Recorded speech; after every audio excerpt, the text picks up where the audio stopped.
Devhub, which is our brand on the other side of the hall. And I want to welcome all of you tonight to the Success in Cybersecurity panel. I can't tell you how happy it makes me to see this many people coming out on a Friday night for a reason other than free pizza.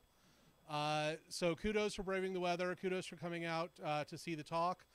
We've got some fans going. If we happen to have to open the door, we will, but I promise we're not going to let you sweat to death. We do have a great panel that we're going to be hearing from tonight. A few bits of housekeeping just before we get started. We don't stand on ceremony here, so if you need to like run out, go to the restroom, whatever, washrooms are out by the elevators in the main hall when you came in. And we leave the door propped open, so you'll be able to get back in here. As well, a huge shout out needs to go to Kelsey and her team from Stellar Recruiting. They are the ones who provided the pizza for tonight, so everybody give them a hand.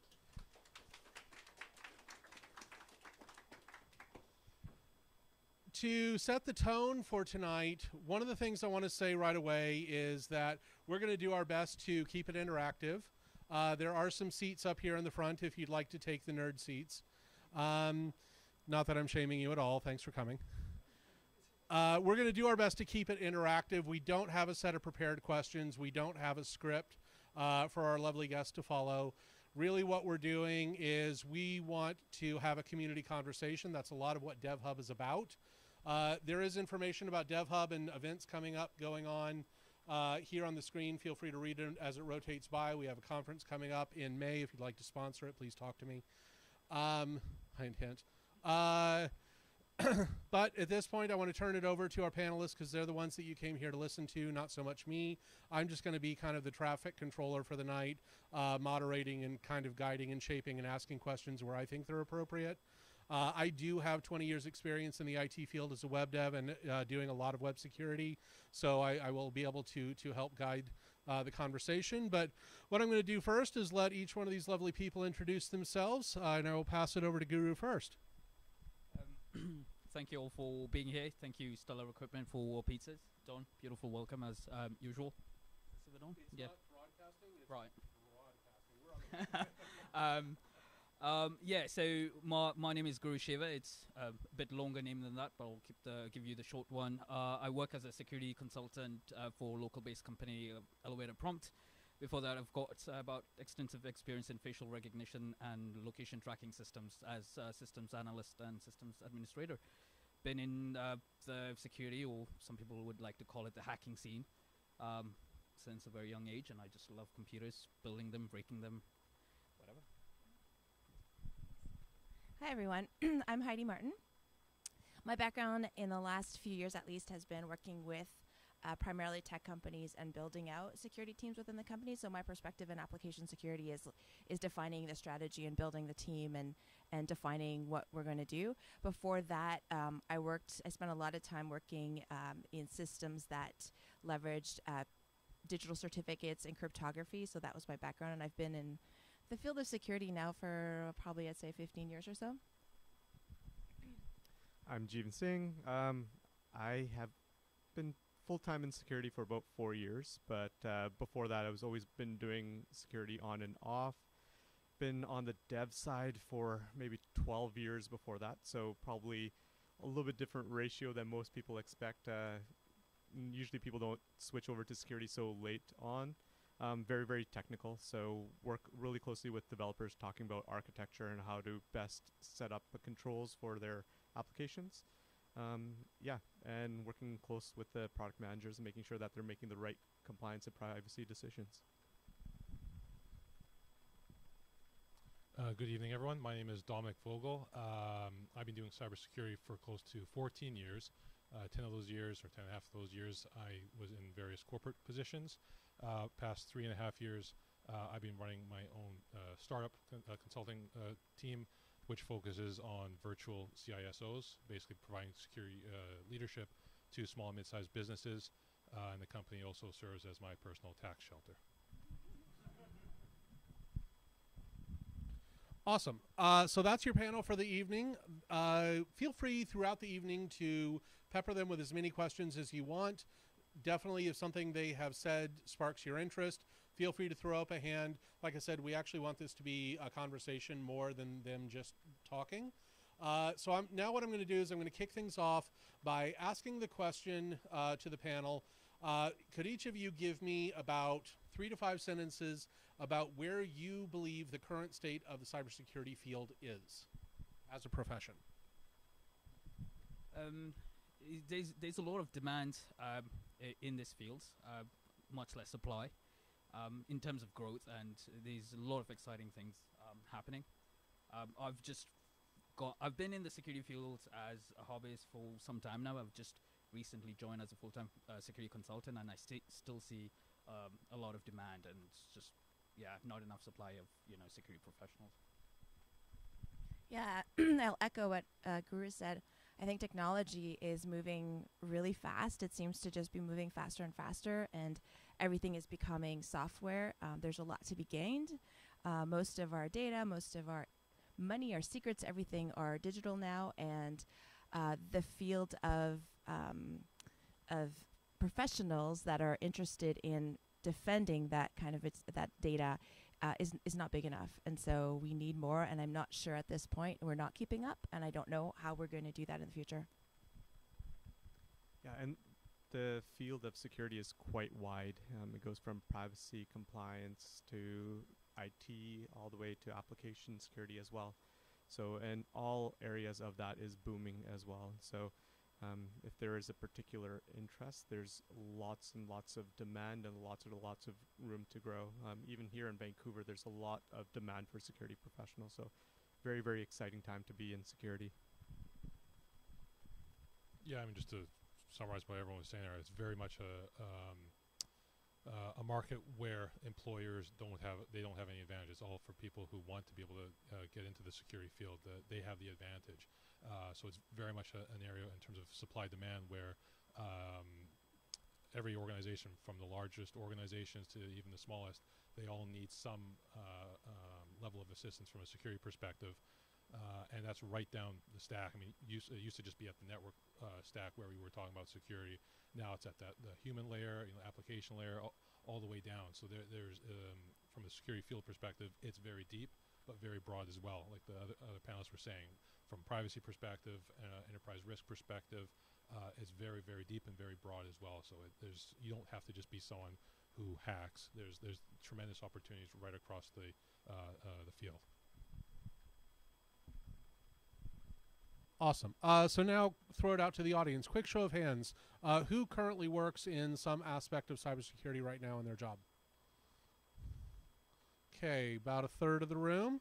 And of the remaining people, who is interested in potentially a career in cybersecurity? That's half the room. That's an awesome sight. Cool. So this time I'm going to start at the other end and have Dominic kick off the answer to this question. But what I want to see is what you think are the top, say, 2 to 3 challenges, and just have take a moment to speak to those. The top 2 or 3 challenges that the field itself is facing, whether that is technology, whether that's people, whether that's particular strategies that are going on right now. And I'll let Dominic take that away. Well, maybe I'll tug on two strings. So the first thing is that the industry as a whole, the security industry as a whole, is starving for greater diversity. The problems that I saw when I entered the field 15 years ago, it's literally the same shit that 15 years later we're facing those exact same problems. So it makes me wonder, well, why haven't we solved those problems? And part of that reason is that, again, traditionally a lot of the people who come up through the security ranks all come up from very similar paths. So over the last few years, we're starting to see greater diversity from a thought perspective, from an education perspective, gender perspective. Security at the end of the day, in my opinion, is an organic body. It needs greater diversity to not just survive, but to thrive. So that's why, I mean, it's important, like these types of events, to be able to encourage people from all sorts of different backgrounds to be able to get into cybersecurity, because I think that'll help push the field from where it is now to where it needs to be. And just sort of dovetailing that second point, or the first point, is that, again, today, a lot of organizations are still struggling with the security basics. Everyone talks about, the sophisticated threats and how smart the hackers are. that's giving them unnecessary credit. Most organizations, most businesses, they do a really shitty job of security. They can't even do the basics. Can't tell if you're offended by my swearing or not, so maybe I'll stop. Yeah. But it's like I said, it's not rocket science where we're at that point yet. It's really about being able to make sure that people and organizations at all levels understand about just doing some of the basics. I'm just going to add to Dominic's point. In the security side, attacker just has to be right once, where the defender has to be right 100% of the time. So even though the basics are the basics, doing the basics is hard. So it's always a challenge to do the right thing all of the time, and it's very, very difficult to find people that will push the organization harder to make sure that we're doing the right thing. Sometimes it's a lot easier to do the hacky way rather than doing a full solution. So finding the right people to sell the business to do the right thing. So finding those type of individuals are always difficult.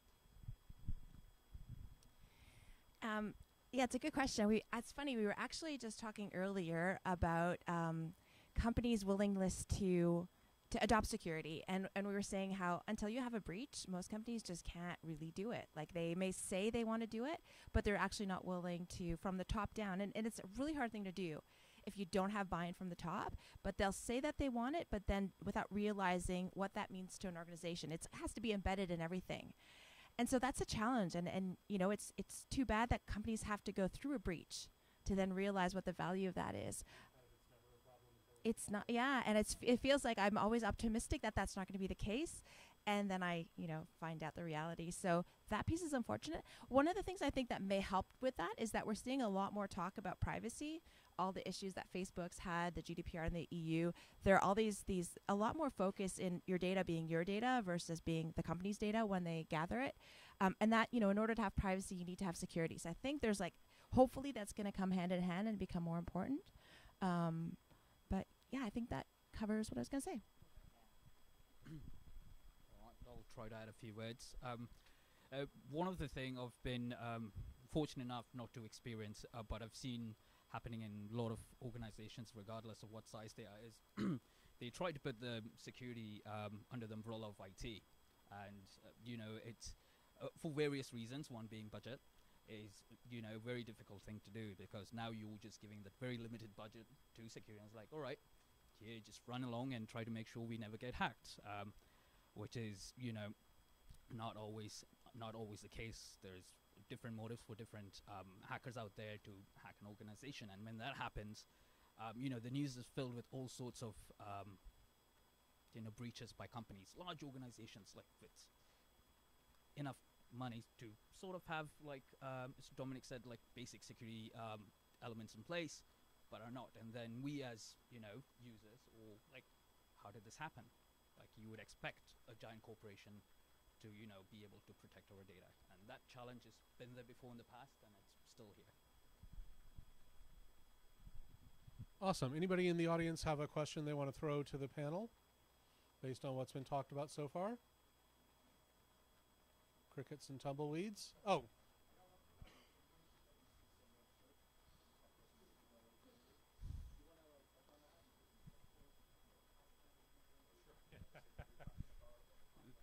Yeah, no, absolutely. I both at sort of that operational and at the strategic level, in terms of, you know, when I came in 14 years ago, it was very hard to get a lot of boards or a lot of people in the C-suite to understand that this was a business risk, that this was an IT risk.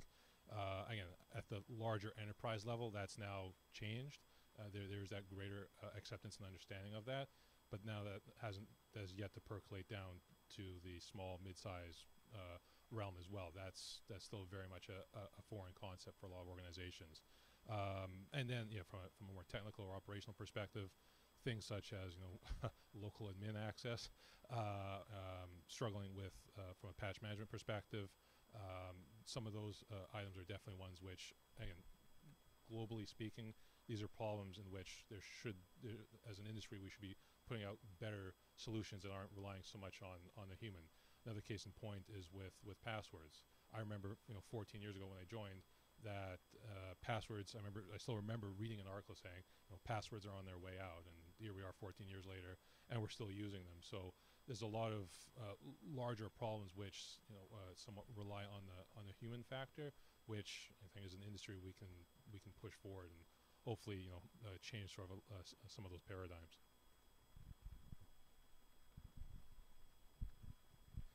Okay, so let's take this a little bit different direction. Since we have the topic success in cybersecurity, what I want to ask each one of the panelists now is when you got into your career, whether that's recently, as in Guru's case, or over a decade ago in Dom's case, what was the one thing that you feel made you able to step forward and be successful in kind of stepping into the cybersecurity field?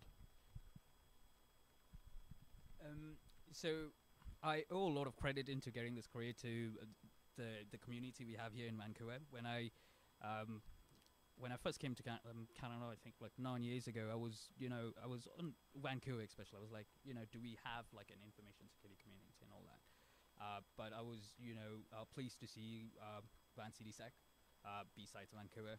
I've met a lot of great people, and some of them are here, and they've helped me get into a career. And I did not at that point still have a formal education in security, and you have great programs now. There are bachelors in information security, etc. I just have a bachelor's in diploma in information technology, and coming from a software development background. But does that answer the question? Yeah, sort of. Yeah. I think that for me, and I don't know if this is a chicken or the egg, but looking at how things can go badly. I don't know if being in the industry has made me always look at like the negative or the bad side of things, but rather than looking at like how things are supposed to work and whether they work, it's like how are they possibly going to fail? And also having curiosity, right? So always being willing to ask the questions. Like a lot of people will glaze over things, everyone nods, everyone understands, and then you ask a question, you realize nobody knows what they're talking about. So just asking a lot of questions and really wanting to dig down to understand how things work. I think those are like two key things when it comes to security, whatever field it is, whether it's app security or anything else. Like you really have to be willing to think about things a little bit differently, think what could go wrong, and ask questions and really dig, and don't assume that everything is right just because people are telling you so. Yeah, I want to echo what Heidi said. A little story time. A long time ago when I was in university, I had a friend, and he's a great friend.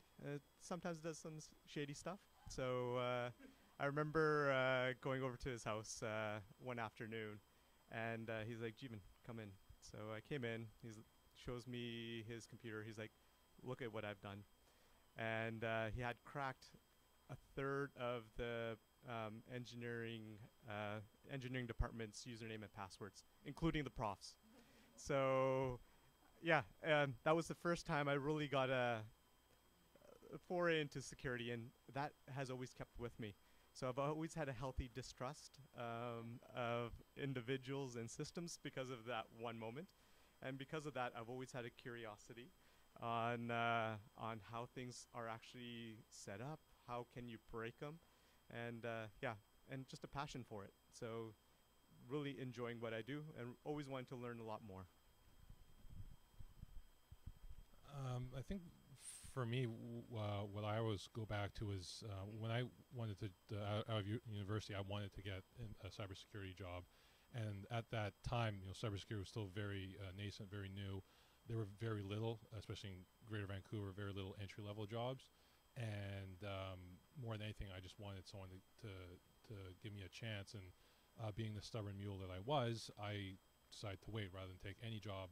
I waited for a security job, and 9 months of withstanding my mother's bitching, someone ended up taking a chance on me. And through that, he was an incredible mentor in the 3 years that I was there, that I learned so much. He took the time to mentor me and to really take me from a theoretical knowledge point of view to more of a practical and pragmatic point of view. And that's why, for me, I always remember that, because if I wasn't that stubborn person, I could easily be somewhere else doing something that doesn't make me happy. And that's why, for me, I think mentoring is incredibly important. And at least personally, I always want to make sure that I make the effort to help anyone who wants to get into industry, because you know, we have enough lawyers out there. That we need more security professionals. We don't need more lawyers. So, yeah.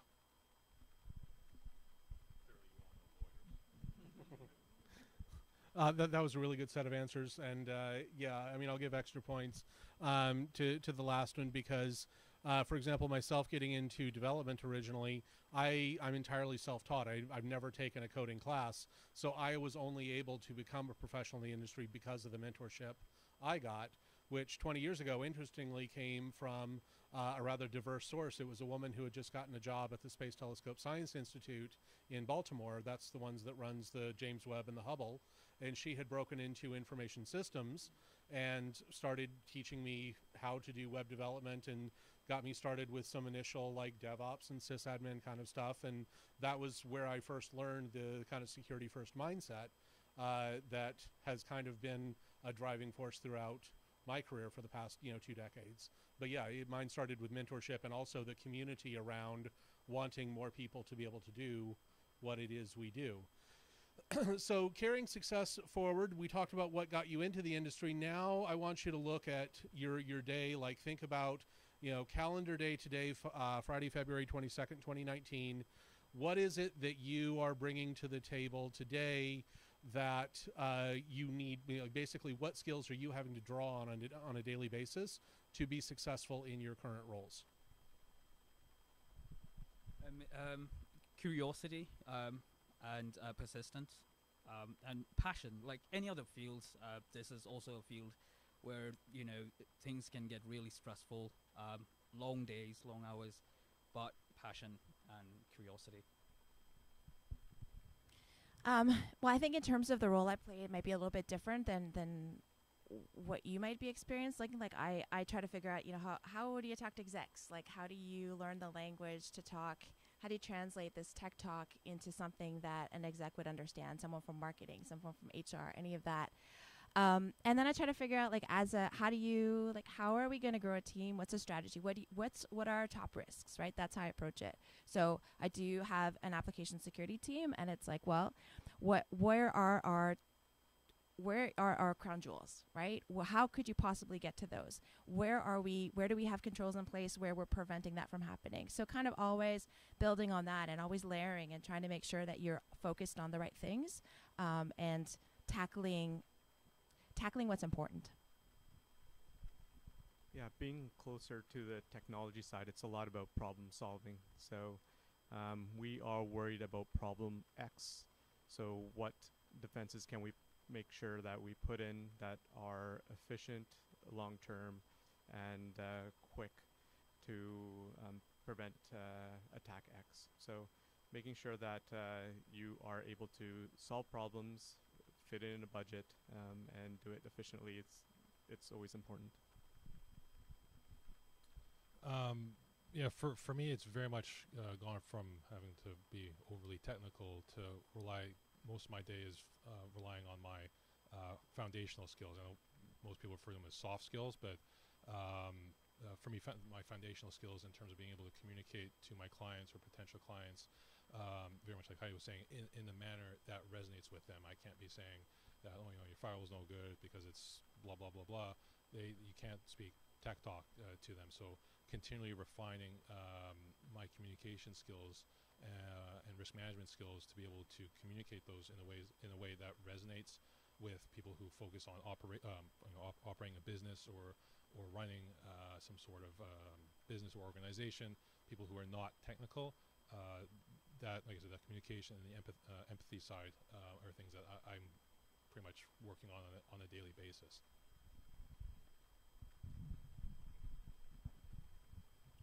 Okay. Yeah, question in the back.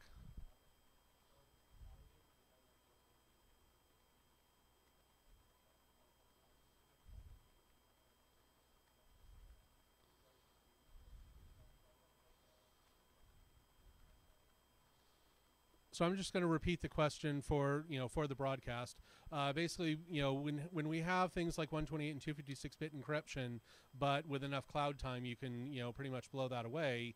Can you repeat the last part of that question there?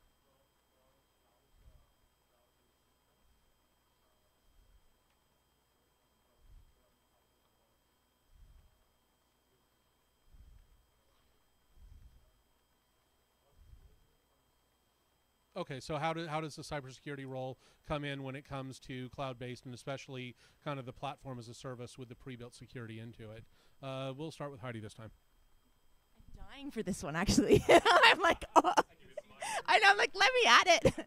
There is no such thing as out-of-the-box security. Like that just, when you're saying like 256-bit encryption, I spent a lot of time working that. Nobody is going to hack your encryption. How you manage your keys is the problem, and your cloud platform's not doing that for you. You need to do it. A lot of things are in software now, so if you're looking at AWS or Google Platform or any of these, sure, there are some controls that are built in, but everything is configurable. Everything is software. You can shoot yourself in the foot easily. So you still have to, there are different challenges. You're not doing things like configuring like a firewall box and load balancers and the network and like all of this, but you have to understand what those controls are. And that can actually be more complicated than understanding like how just a firewall works. There could be a lot less layers of defense that you can put in. So it's not like if anyone ever says there's security out of the box, start asking a lot of questions, because that is just not a thing. There's no magic bullet security product that's going to solve all your problems.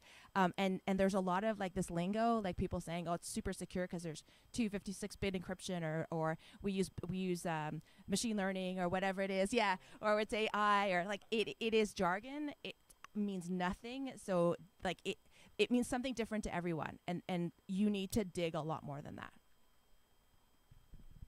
Yeah, that's a great question. You pointed out like your things might be in AWS or Salesforce, and there is a trust boundary that it has to cross. So you have to look at that trust boundary. How are you communicating to the different services? What type of authentication are you using? There are, like Heidi said, there's a lot of places where that can go wrong. So you have to look at a lot of different things. Yeah, the only thing I'll add to that is understanding that there's a shared, we're in a paradigm now where it's a shared responsibility model in which, and I've seen this with all my clients, they'll say, well, everything is in AWS, we're secure. And I was like, no, that doesn't work like that. And they're telling their potential customers or clients, you don't have to worry about security because we use everything in AWS, so it's secure. Just look at AWS's security documentation. And again, it's not like that. It's understanding what you don't have responsibility for, what you're paying AWS or Azure or whatever cloud service provider you're using, and then understanding where your focus is. Maybe that's at the application layer, at the data layer, wherever, again, depending on what sort of as a service you're using. But again, understanding, clearly seeing what is the cloud service provider's responsibility and what your or the organization's responsibility is.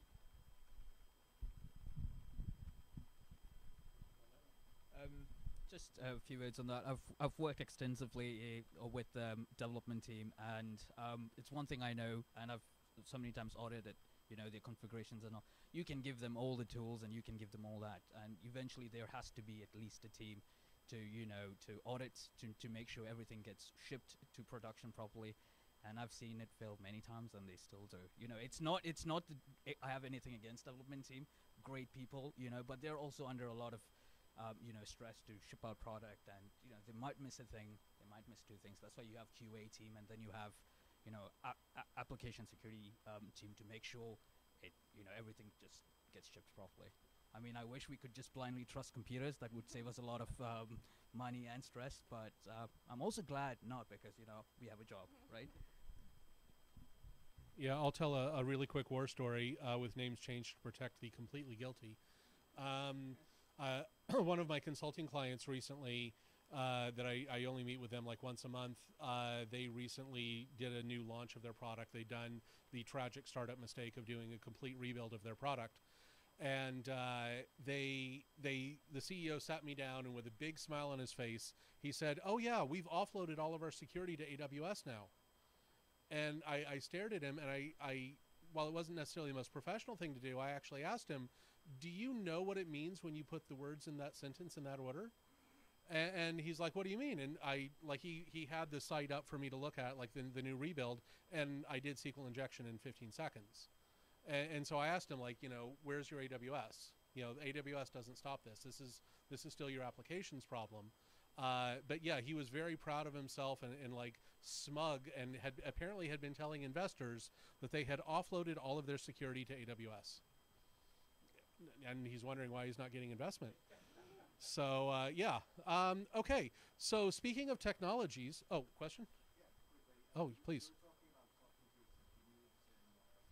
Mm-hmm.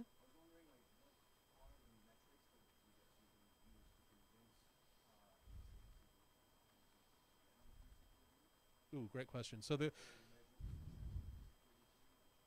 question there is relating back to speaking to execs. What are some of the metrics, the KPIs that you can use to convince a CEO that they need to get on board with security?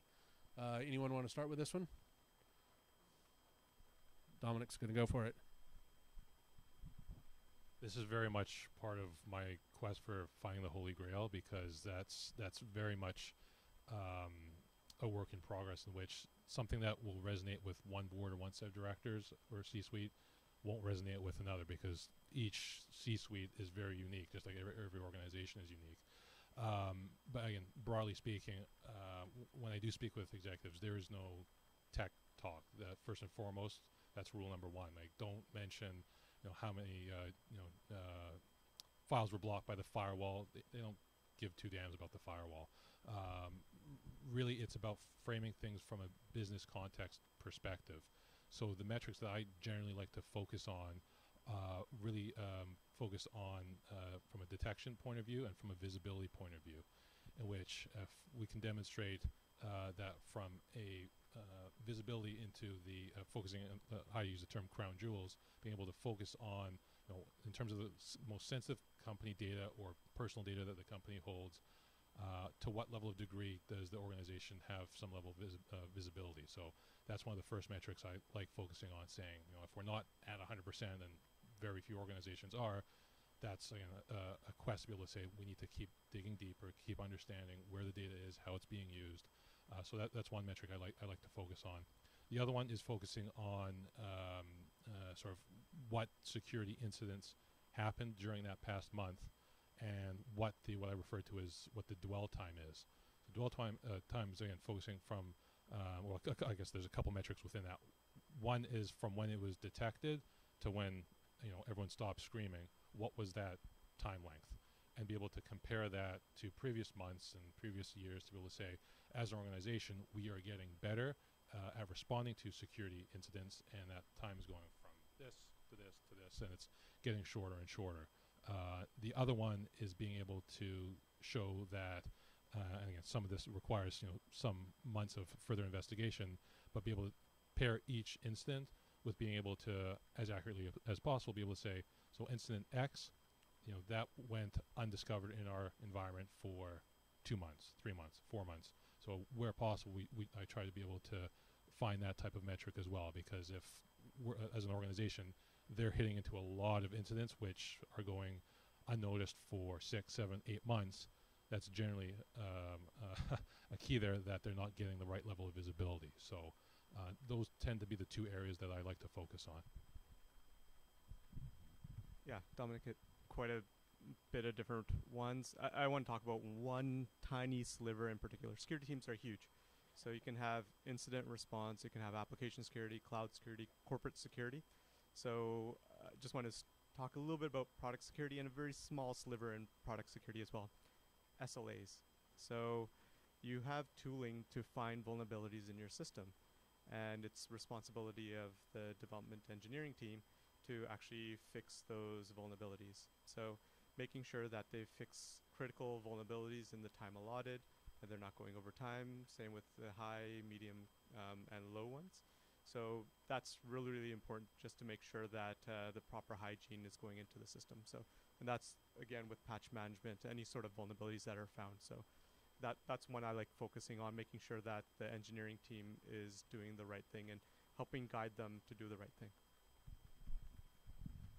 Yeah, I think it's a question that I'm still on a quest to figure out. Like it really depends on the different teams. You have some exec teams where people are technical. You have some where they're not. So you kind of have to learn your exec team first. One thing that you can do on the application security side too is have some active way of testing your app. So whether you're doing some external pen testing or you have a bug bounty or something, like some way where your application's being tested, and then providing a metric on the amount of bugs, right? So seeing some kind of trend going down of the number of bugs that are being found. But yeah, it's like the charts and graphs, like color works. I don't know. Other than that, yeah, I don't know. I'll tell you the one that I've used before is, I'll get to your question in just a sec, Nelson. The one that I've used before is referencing how, the CEOs of organizations like Target, and I'll use the example of Ashley Madison, but, CEOs basically of organizations have to put out the letter. And, it's the letter that says, oh, we found out that there was a security breach and your information was compromised and we're really sorry. And so the metric that I use to convince them is, how long do you want it to be before you have to write the letter?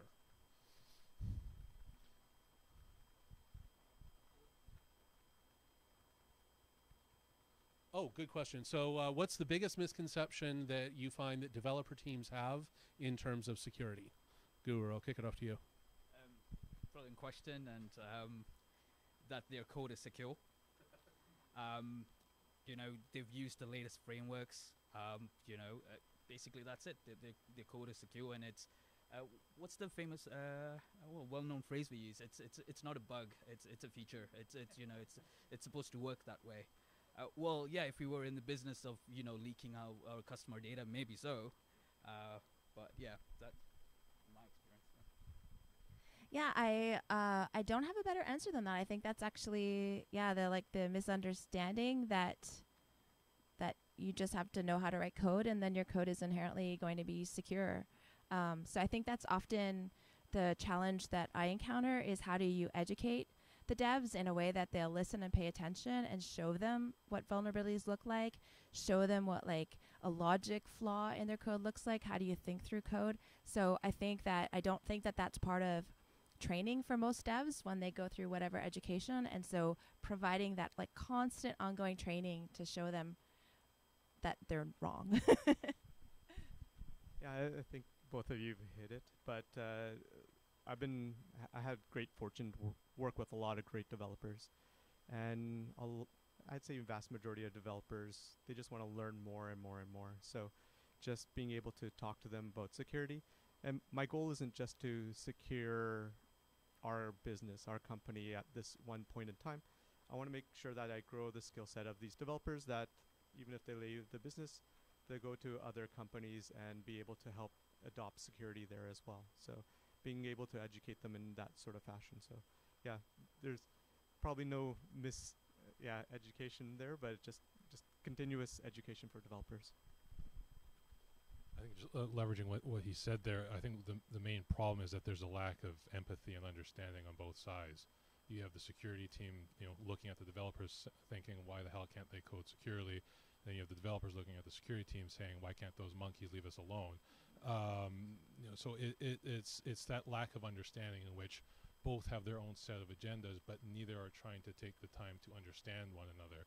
They're focusing more on making sure that their way is understood rather than seeing both viewpoints. And I think that's the main challenge that at least I've seen both in my corporate days and with my clients as well, is that there's that lack of common ground or understanding. Speaking as a developer, there's two things I want to add. We talk a lot when we are learning the whole process of gathering user input, any data that comes in from a user. We typically say things like, as a dev, you have to assume that every piece of data that comes into your application is either malicious or wrong, and often both. And what we talk about that because we want devs to think about taking care and practicing good data integrity techniques. But unfortunately, we tend to create an environment and a culture where developers think that users are stupid. and that all users are stupid, and that, oh, well, no one's going to figure that out. No one's going to find that hole, or no one's going to think of that bug. And which leads to the second thing, and I've been as guilty of this myself so many times, like this is in the if I had $1 category, I would be very wealthy, is devs have a confirmation bias. We only like to see our code work. So we don't like to do anything, even if it's write tests, that proves that our code doesn't do something that we think we have gotten it to do. And that creates that automatic vulnerability, which speaks to Guru's point so well. There's an arrogance that, well, we've typed the characters, we are smart, we are clever, just ask us, we'll tell you. And therefore we wrote it, it must be right. It must be secure, it must be good. Well, did you think about security? Sure, I thought about it. But yeah, so, I can definitely speak from the developer perspective that those are the two biggest things that have I've seen dev teams so many times fall all over themselves because they were just like, oh, well, no one's going to think of that until they do. And, oh, well, no, no, my code's good. Yeah, but has it been tested? Have you actually, sat down and looked at it through that lens? And if you weren't writing the code with a security first mindset, you can't possibly say that your code is actually secure just because you wrote it.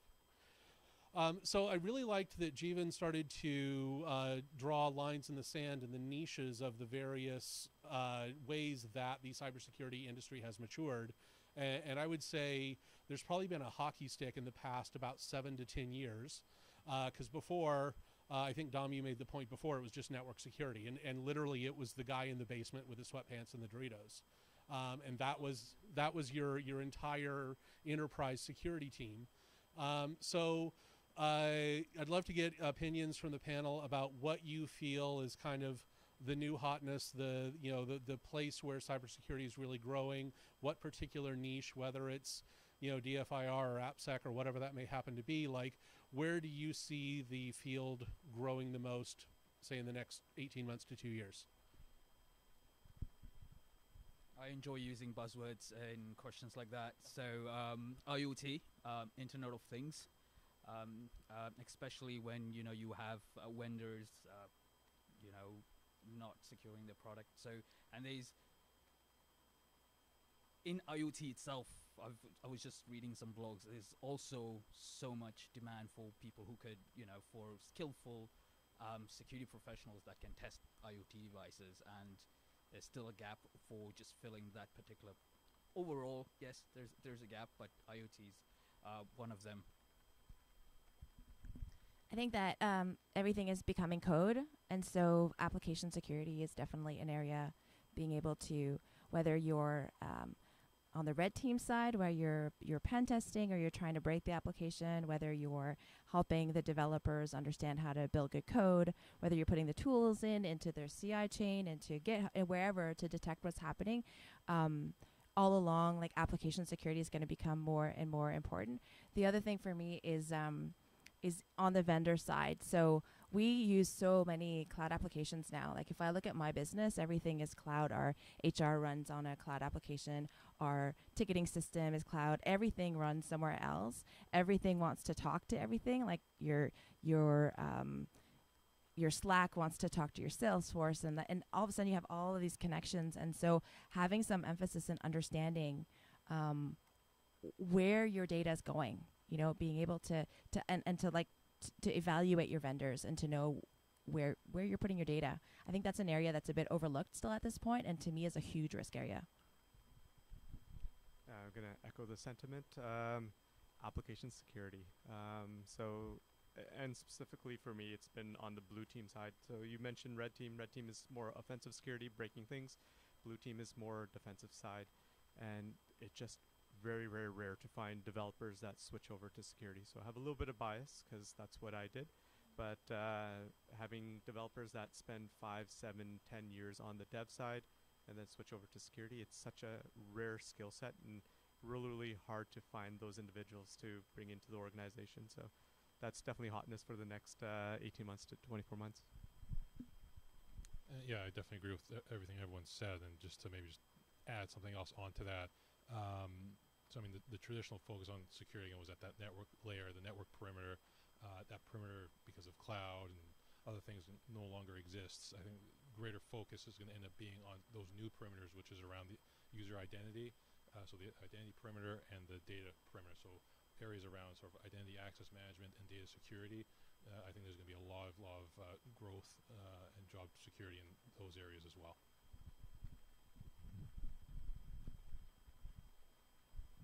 Great. I want to kick it out to the audience, see if anybody has a question that's come up in their brains that you want to get answered.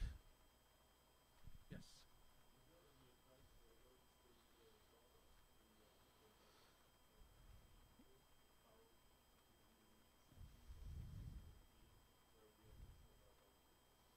Okay, great. Great question. So the question is, focusing on early stage startups, very early stages, what are some of the things, in that first, 10 months to a year that you would want to focus on and take care of? I'll let Dom start this one off. I was saying that security is a continuum. It's not an absolute. It's relative. The security that you do when you are a 10-person startup becomes far different than when you have 100 people or 500 or 5,000.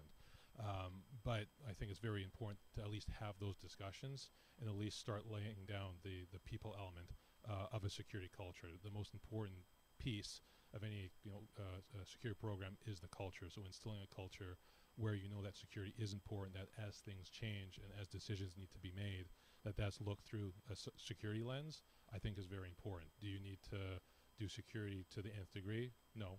If you're a 10-person startup. But understanding that as the company matures, that the security needs to mature as well. I think developing that mindset is something definitely needs to be done from day one or as early as possible. Yeah, I agree with Dominic. I would say that just do the basics. I wouldn't invest too much effort. Security is a marathon, so at that point you're just thinking about survival and pushing out features. There's no point of doing security if the business is no longer there. So just do the basics. Just focus on surviving. Yeah, I don't have a lot to add. I think, like Dominic was saying, the hardest thing to change is the culture. So if you haven't instilled that early, that's the harder thing to change. So if you can do that, and I mean, just stuff like have everyone pick good passwords, like get password managers, get everyone picking different, it's very basic. You don't have probably the budget or any of that for a lot of expertise, but have people at least think about it and consider it. So make it part of the conversation and make it part of the culture. Having worked with a startup for about 3 or 4 years, and I think it was a team of 8 at that time, it's relatively easy. Especially when you have to give user awareness trainings on the simple things. Forget about the next gen firewalls and stuff. It's those simple things you can start up with, right? Use good password practices. Try not clicking that, enticing email with that free gift card links and things like that. And as you already have those policies in place, it's easier to build up on, like Dominic said and the rest, right? So now you don't have to worry from square one. You've already got things, and your users are already aware of the security threats out there. Now you just can focus on the bigger things as the company grows. I'll add that you want to combat the mentality that security is a sprint that you do just before you launch. Echoing what they've said about it being there from day one.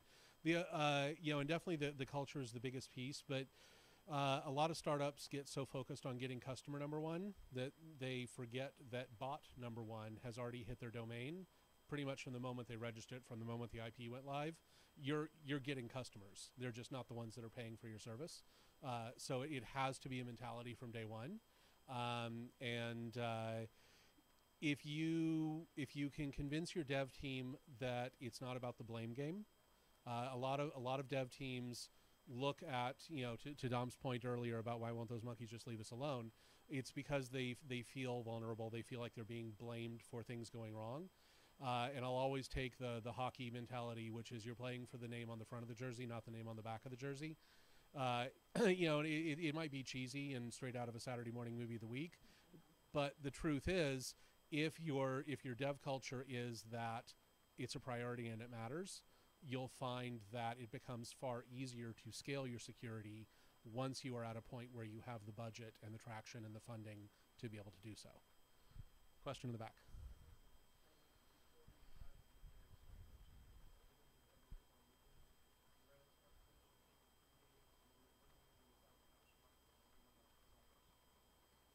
Love that. Okay, that name was Ryan Rehan? McGeehan, okay. Ah, okay. Fantastic. So reference there, handle is Magoo, but Ryan McGeehan, who has written a number of articles on Medium about how to get security into your startup. Long reads, but apparently quite worth it. I know what I'm doing this weekend. Cool. Question, yes.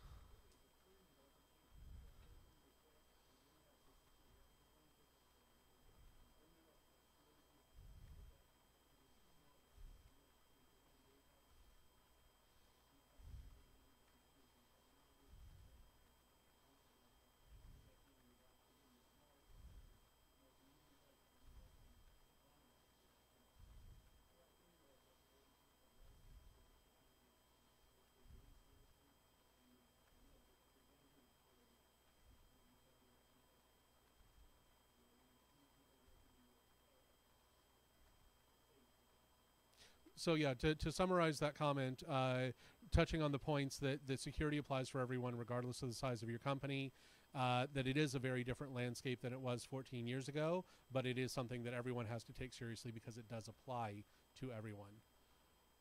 Other questions? Oh. Other materials out there, there's a lot of really good podcasts, but in terms of startups, the one that I'm aware of is, I think it's Security Weekly with Paul Asadorian, and he has one of the channels is Starting Up Security, which is more about the startups and conversations with people about what to do in startups. So that might be of interest. Question over here.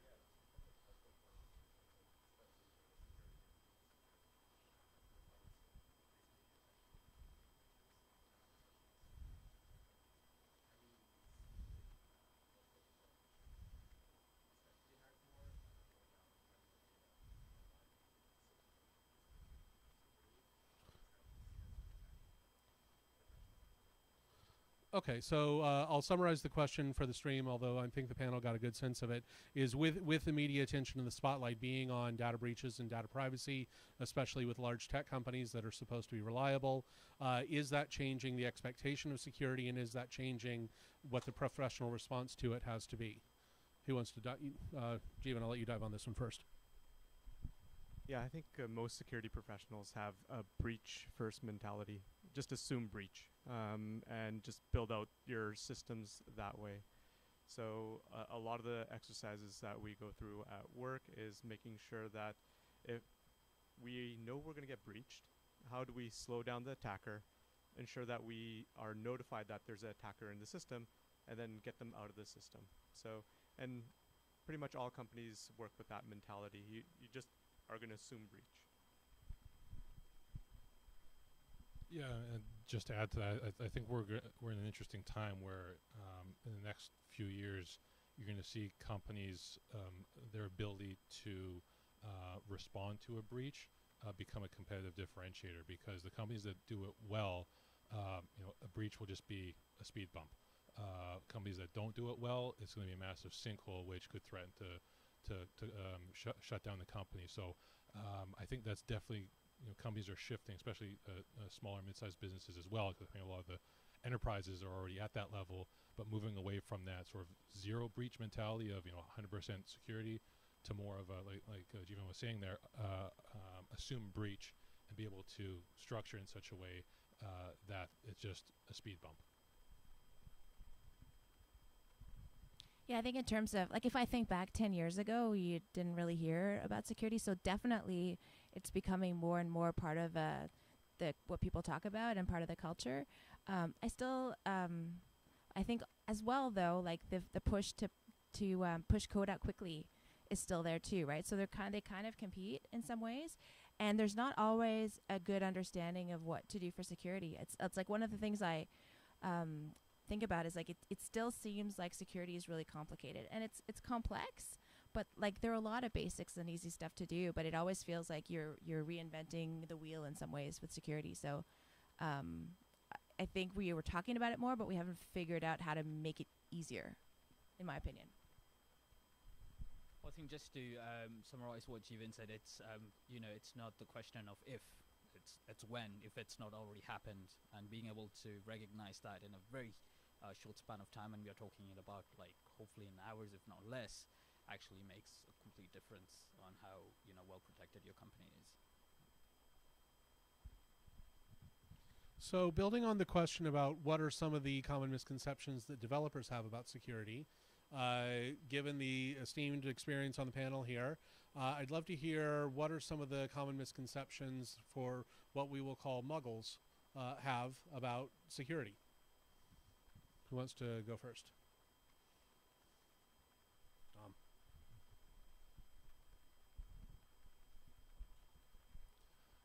I think at least what I see with my clients is the biggest misconception is that security is expensive, and often when I go meet with potential clients or existing clients, they think we're gonna have to buy some latest and greatest next gen firewall and a whole bunch of other stuff, but for the most part, unless their technology is from 1995, it's usually in a fairly decent state. And that's that biggest misconception, is that security equals technology. The security scope of things is far, far greater than just whatever's running in your data center or in your server room. It far exceeds, like we've been talking about, far exceeds what's at the network layer.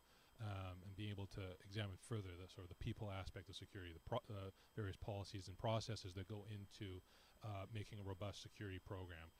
So I think for me, I definitely see that as being one of the biggest myths in the Muggle world, is that security equals having to spend big bucks, and you really don't have to do that to keep pushing the maturity needle. Yeah, I think I'm gonna go back to the assume breach mentality. So I remember having conversations with regular people. People that I work with that are non-developers, and I asked them, do you trust that the enterprise is secure? And this particular individual, she mentioned that, yeah, you guys are doing a great job. And it's funny because she thinks that it was secure, and being on the security theme, I totally do not trust our own enterprise environment. So that's something probably that individuals would assume, that you have a security team, everything is okay. Nothing is okay. Just assume breach. Yeah. The concept that security is a technology problem, and I think technology is a component of security, but it's not the only thing. You're never going to achieve 100% security. And don't even try. If you try to do that, you're probably going to sink your company. It's all, in my opinion, a conversation about how much risk you're willing to accept, right? Companies they have all kinds of different risk, right? Whether it be financial, whether it be being able to get the people, the talent, the marketing, all of these things are all different risks. And in my opinion, security is one of those. So having that conversation, which isn't going to get solved by technology, what is the risk we're willing to accept, right? What's okay for a company, what's not okay? And that's going to be different for every different company. So, people that think like security just belongs in the security team and they're going to do the technology, we don't need to know about it, that's never going to be successful. I think he spoke well. Security is basically comes down to a responsibility for everyone. That's end users, that's IT folks, that's system, even stakeholders. And to have this misconception is the infrastructure is secure and is not hackable because you have a data center that's just protecting you is just sometimes laughable. And that's what, as security professionals, we try to educate our users, the people that we work with, is nothing's ever secure. Given enough time and resources, eventually it will get breached, right? And that's what we are trying to prevent every day. Yeah, actually, in listening to everyone, the other one that came to mind with the security as technology is the common misconception that up-to-date equals secure. And sometimes that's further from the fact than you want to admit. Any questions from the audience? Yes. So recommendations for names of companies that are growing their security teams. In this area, yeah.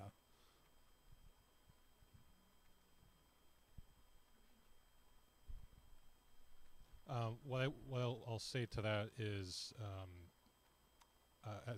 especially during my corporate days, this is going to be a long answer, so I apologize.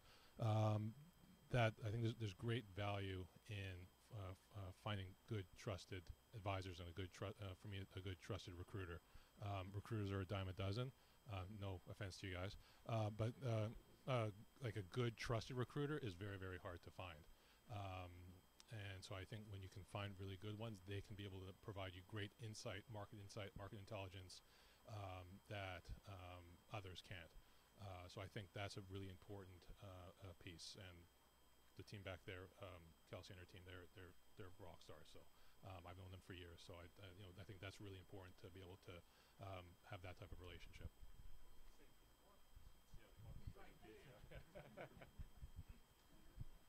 This one's a hard one. It's funny. It's very similar as hiring developers. People are always looking for 6 years of JavaScript, 10 years of C#, that sort of thing. Whenever we're hiring security engineers, we're always looking for experience, but it's unfortunate because in application security, product security, it's fairly newish and not many people have experience. So a great way to get into security is similar to what I have done. Just be interested in security. I'll give you a little bit of context. I've always, whenever we get penetration tests, we hire external third-party individuals to hack our systems, and they will provide us a list of all of the vulnerabilities. I always ask to see the report, and I always volunteer to fix all the issues. So I got a lot of experience fixing vulnerabilities from there. Then I started getting more and more responsibilities at work.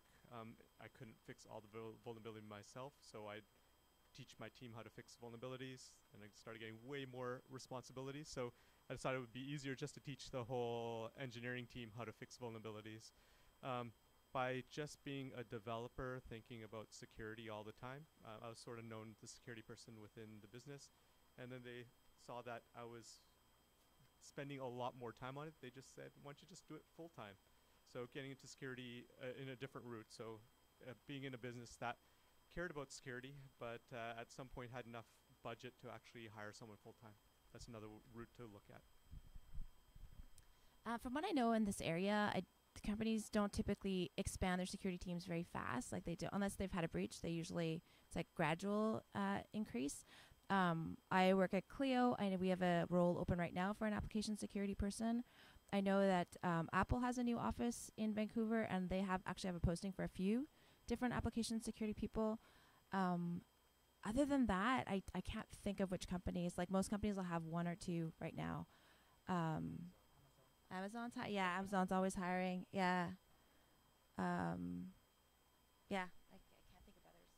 And I know more the tech world than the others, so there may be other industries that are hiring as well, but like finance or.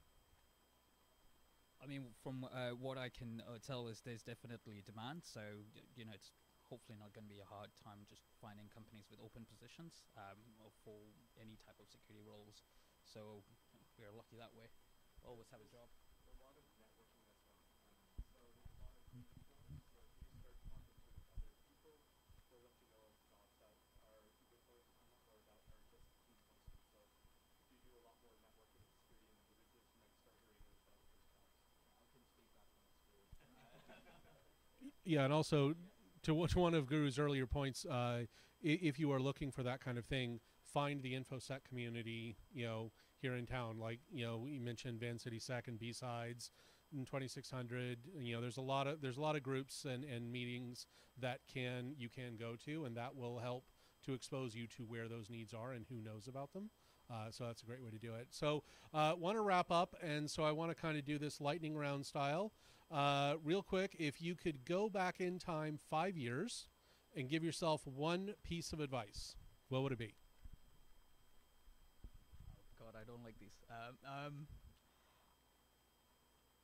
Honestly, one thing that bothers me sometimes is I could have started earlier because I'm still playing the catch-up game. So that's aren't you all right? I would have bought that Netflix stock when it went down really low before it came back up. Totally what I would do. I know. Yeah. Other than that, I think that I've learned every position I've had from all of the different people I've worked with, and you always learn different things, not necessarily what I've expected. I'm kind of happy with where my career's gone, so I wouldn't make a major change. Yeah, I wouldn't make a major change myself, but just like how Dominic talked about diversity, it doesn't matter what role you're in. There are people that have an arts degree and they get into security. Just be really, really good at what you do. Be very, very passionate. I had the good fortune of being in development, and then not just doing software development, managing teams, or working on continuous integration, delivery, working with product managers very closely. So really, really understanding software development from A to Z has helped me with my role in security.